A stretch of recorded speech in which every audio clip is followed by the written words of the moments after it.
भारताचा शोध भाग 44.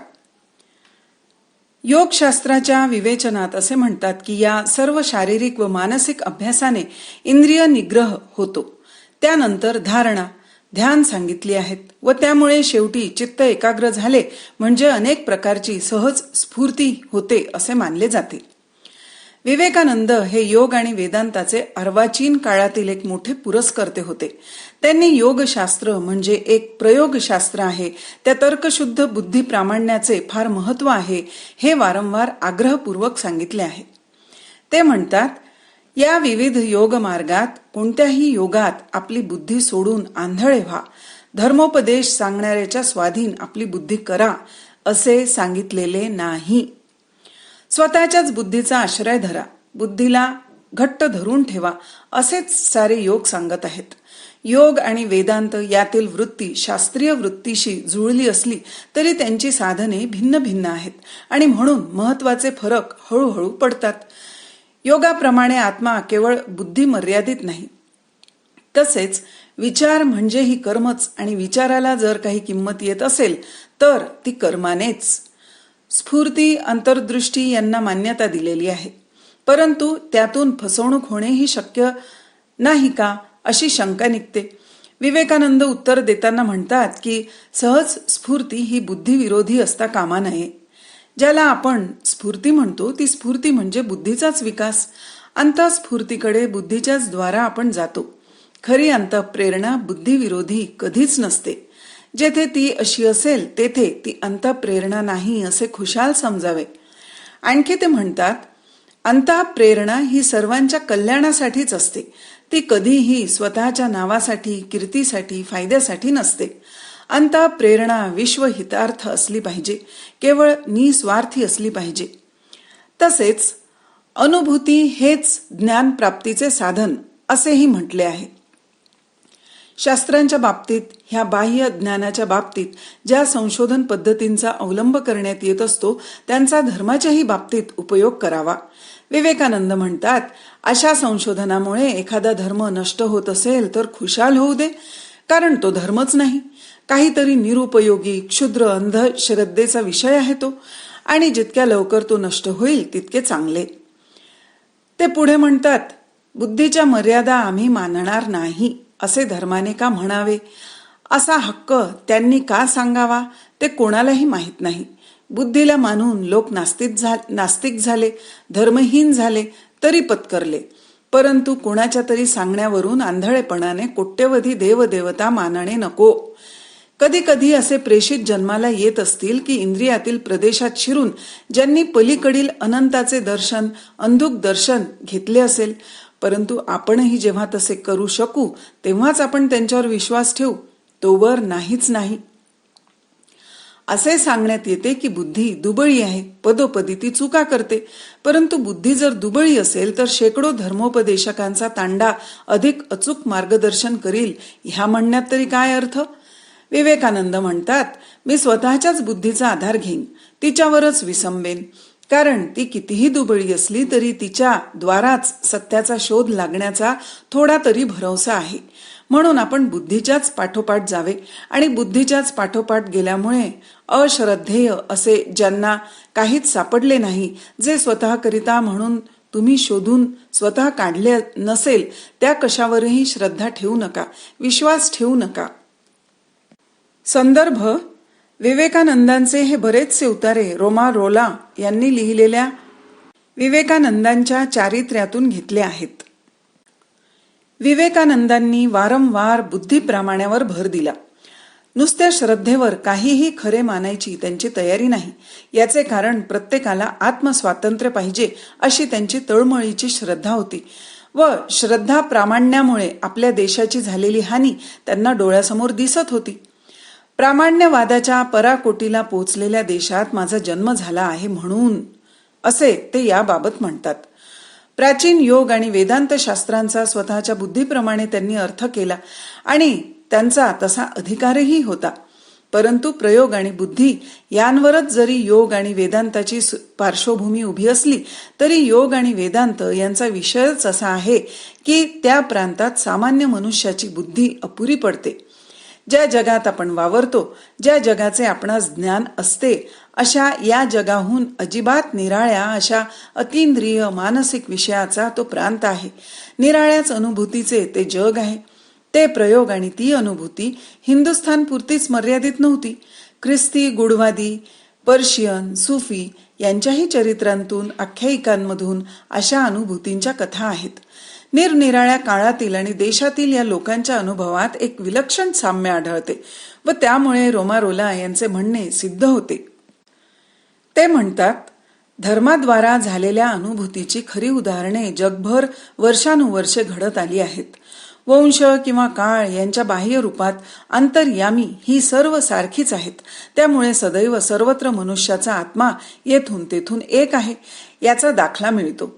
कारण मनुष्याचा आत्मा म्हणण्यापेक्षा मानवजात ज्या काही वस्तू, जी काही द्रव्ये यांच्या साधनाने निर्माण झाली, ती साधने म्हणजे जास्त संयुक्तिक. कारण मनुष्याच्या आत्म्यालाच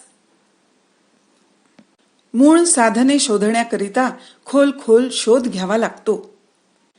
सारांश, योग म्हणजे व्यक्तिभोवती असलेल्या परंतु इंद्रियांना गोचर होत नसलेल्या अतींद्रिय सृष्टीच्या पार्श्वभूमीत इकडून तिकडून शिरून त्या योगाने काही अनुभूती शक्तींचा विकास करणे व मनोनिग्रह करणे, ही साध्य करण्याचे एक प्रयोगशास्त्र आहे.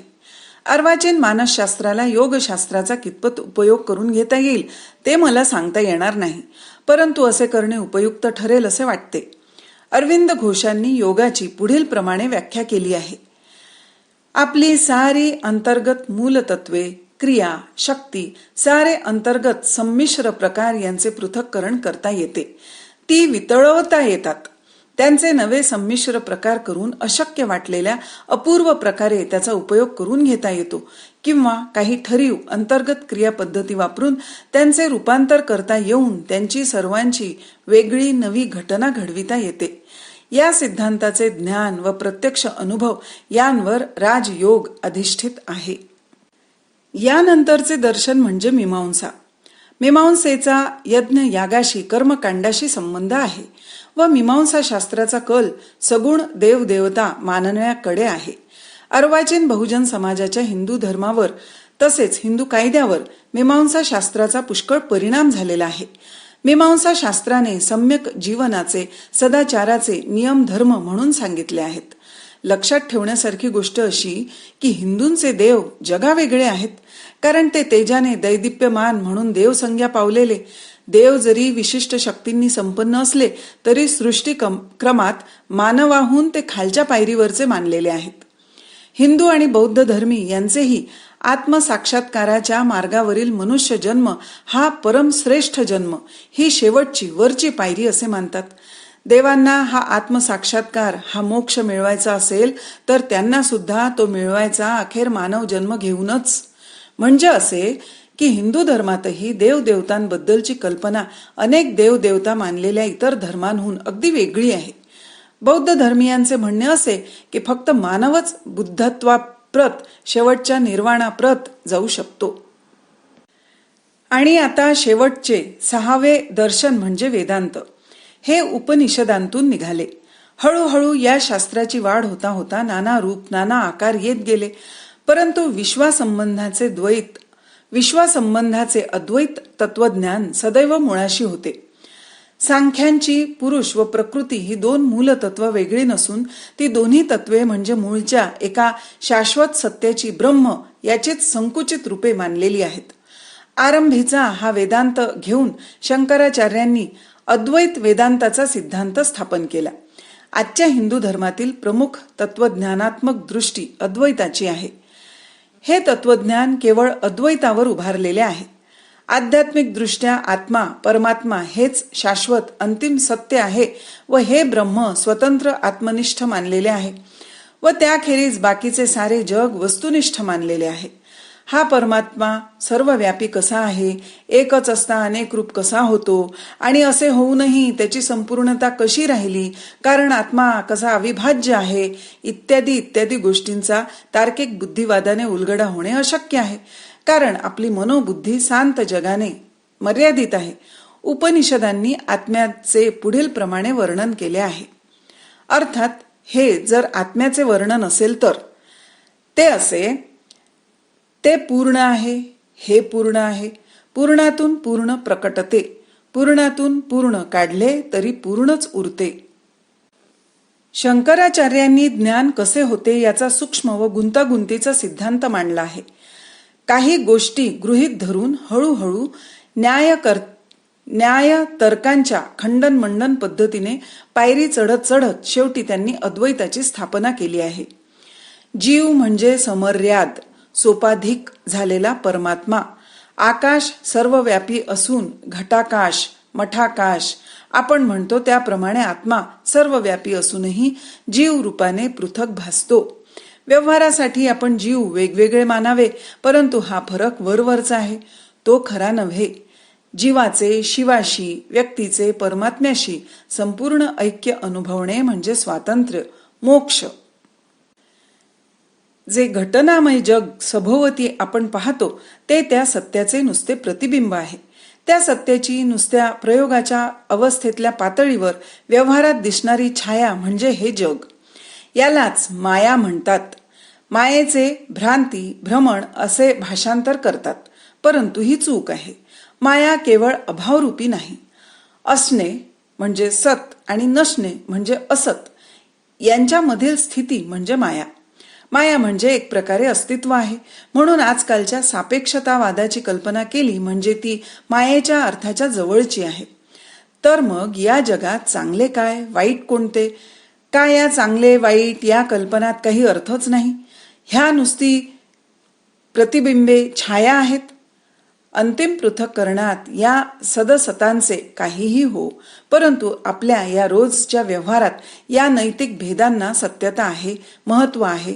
व्यक्ती जेथे व्यक्ती म्हणून वावरत आहेत तेथे भले काय, बुरे काय, चांगले काय, वाईट काय या प्रश्नांना महत्व आहेच. या शांत व सोपाधिक व्यक्तिगत जीवांना त्या अनंतालाही मर्यादित केल्याशिवाय त्याची कल्पना येत नाही. त्या अनंताचे सोपाधिक व मर्यादित स्वरूपातच हे जीवन दर्शन घेऊ शकतात, परंतु या समर्याद व सोपाधिक कल्पना व रूपे शेवटी त्या परब्रह्मात, त्या अनंतातच विराम पावतात. म्हणून धर्माचे रूप ही एक सापेक्ष वस्तू ठरते. त्या व्यक्तीने आपल्या पात्रतेनुसार त्या अनंताची कल्पना करावी व आपल्या शक्यतेनुसार त्याचे स्वरूप निर्मावे. ब्राह्मण धर्मातील चातुर्वर्ण्याची सामाजिक संघटना शंकराचार्यांनी आपल्या मानववंशाच्या सामुदायिक अनुभवाचे व शहाणपणाचे हे द्योतक आहे अशा अर्थाने मान्य केली. परंतु मनुष्य कोणत्याही वर्णाचा असो, परमोच्च ज्ञान तो मिळवू शकतो अशी त्यांनी घोषणा केली. शंकराचार्यांची वृत्ती, त्यांचे तत्वज्ञान याच्याहून जग असत्य आहे. आचार्यांनी प्रत्येक व्यक्तीकरिता ध्येय मानलेले जे आत्मस्वातंत्र्य ते शोधून मिळविण्याकरिता संसाराच्या सामान्य खटपटीतून निवृत्त होणेच योग्य आहे असा ध्वनी निघतो. आचार्यांच्या शिकवणुकीत अनासक्ती व त्याग यांच्यावरही सारखा भर दिलेला आहे. परंतु स्वतः शंकराचार्य म्हणजे आश्चर्यकारक उत्साह व प्रचंड कार्य यांचा मूर्तिमंत अवतार होता. जीवनाच्या कुरुक्षेत्रापासून पळून जाऊन बिळात बसून, तपोवनात एका कोपऱ्यात बसून दुसऱ्यांचे काही का होईना मला माझा मोक्ष मिळू दे असे म्हणणारे ते नव्हते. मलबारात म्हणजे हिंदुस्थानच्या अगदी दक्षिणेला, अगदी एका टोकाला जन्म झालेला असताना असंख्य लोकांना भेटून त्यांच्याशी चर्चा करीत, वाद घालीत, युक्तिवादाने खंडन मंडन करीत अखेर त्या सर्वांना निःशंक करून आपल्या उत्कट आवेशाचा व प्रचंड स्फूर्तीचा अंशतः प्रसाद देऊन त्यांच्यात नवचैतन्य ओतीत शंकराचार्यांनी साऱ्या हिंदुस्थानभर सारख्या फेऱ्या घालून सबंध देश पालथा घातला. निश्चित आपले असे काही दैवी कार्य आपल्याला करावयाचे आहे याची या महाभागाला स्पष्ट जाणीव होती. कन्याकुमारीपासून ते हिमालयापर्यंत सारा देश त्यांनी कर्मक्षेत्र मानले. हा देश वरवर निराळा दिसला, त्याचे नाना बाह्य आविष्कार दिसले, तरी सांस्कृतिक दृष्ट्या हा महान देश एक आहे, त्याच्यात सर्वत्र एकच आत्मा धगधगतो आहे असे त्यांना वाटत होते. तत्कालीन भारतात नाना मतांतरे माजून भारताची बुद्धी विकल झाली होती. शंकराचार्यांनी या सर्वांचा समन्वय करून या मतांतून अखेर एकच सर्वव्यापी मत स्थापनेची पराकाष्ठा केली. त्या केवळ 32 वर्षांच्या आयुष्यात अनेक दीर्घ जन्माचे कार्य त्यांनी केले व भारतावर स्वतःच्या प्रभावी बुद्धिमत्वाचा व विकसित व्यक्तिमत्वाचा असा ठसा त्यांनी ठेवला आहे की आजही तो दिसून येतो. ते तत्वज्ञानी होते, गाढे पंडित होते, अज्ञेयवादी होते, गूढवादी होते, कवी होते, संत होते आणि हे सारे काही असून प्रत्यक्ष सुधारक आणि समर्थ असे संघटकही होते. असा हा गुणांचा अपूर्व संगम त्यांच्या विभूतीत आढळतो. ब्राह्मण धर्मांतर्गत त्यांनी 10 धार्मिक संप्रदाय स्थापिले. त्यातील 4 अद्याप चांगलेच जिवंत आहेत. हिंदुस्थानच्या 4 दिशांना 4 कोपऱ्यात त्यांनी 4 मठ स्थापिले. एक मैसूर संस्थानात शृंगेरी येथे आहे, दुसरा पूर्व किनाऱ्यावर पुरी येथे आहे, तिसरा पश्चिम किनाऱ्यावर काठेवाड्यातील द्वारकेत आहे आणि चौथा हिमालयाच्या अंतरंगात बद्रीनाथ येथे आहे. मलबारकडच्या या ब्राह्मणाने वयाच्या 32व्या वर्षी हिमालयाच्या हिमाच्छादित उत्तुंग केदारनाथ या ठिकाणी देह ठेवला. भाग 44 समाप्त.